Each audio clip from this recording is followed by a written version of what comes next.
When I was a kid, I used to think that pork chops and karate chops were the same thing. I thought they were both pork chops. And because my grandmother thought it was cute, and because they were my favorite, she let me keep doing it. Not really a big deal. One day, before I realized fat kids are not designed to climb trees, I fell out of a tree and bruised the right side of my body.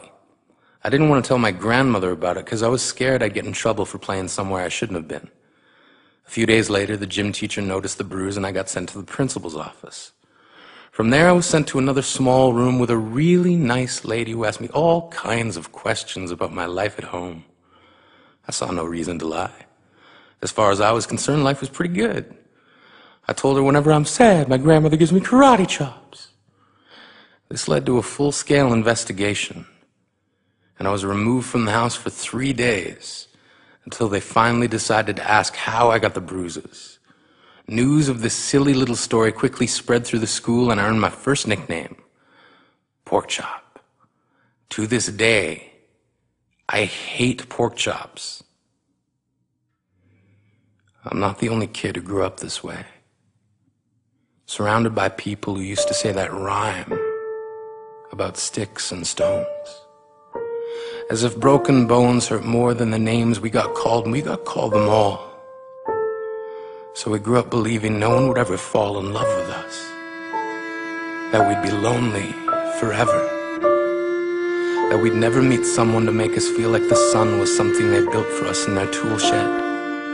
So broken heartstrings bled the blues as we tried to empty ourselves so we would feel nothing. Don't tell me that hurts less than a broken bone, that an ingrown life is something surgeons can cut away, that there's no way for it to metastasize. It does. She was 8 years old. Our first day of grade 3 when she got called ugly. We both got moved to the back of class so we would stop getting bombarded by spitballs. But the school halls were a battleground where we found ourselves outnumbered day after wretched day. We used to stay inside for recess because outside was worse. Outside we'd have to rehearse running away or learn to stay still like statues, giving no clues that we were there in grade 5. They taped a sign to the front of her desk that read, "Beware of dog."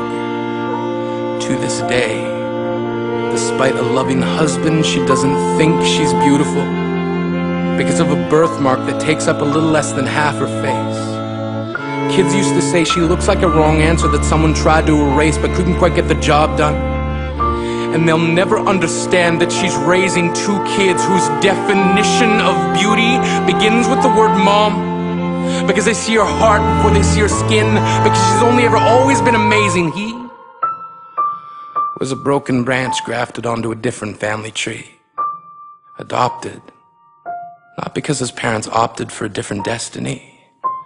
He was 3 when it became a mixed drink of 1 part left alone and 2 parts tragedy. Started therapy in 8th grade. Had a personality made up of tests and pills. Lived like the uphills were mountains and the downhills were cliffs. 4/5 suicidal, a tidal wave of antidepressants, and an adolescence being called pauper. 1 part because of the pills, 99 parts because of the cruelty. He tried to kill himself in grade 10 when a kid who could still go home to mom and dad had the audacity to tell him, "Get over it." As if depression is something that can be remedied by any of the contents found in a first aid kit. To this day, he is a stick of TNT lit from both ends. Could describe to in detail the way the sky bends in the moments before it's about to fall. And despite an army of friends who all call him an inspiration, he remains a conversation piece between people who can't understand. Sometimes being drug-free has less to do with addiction and more to do with sanity. We weren't the only kids who grew up this way. To this day, kids are still being called names.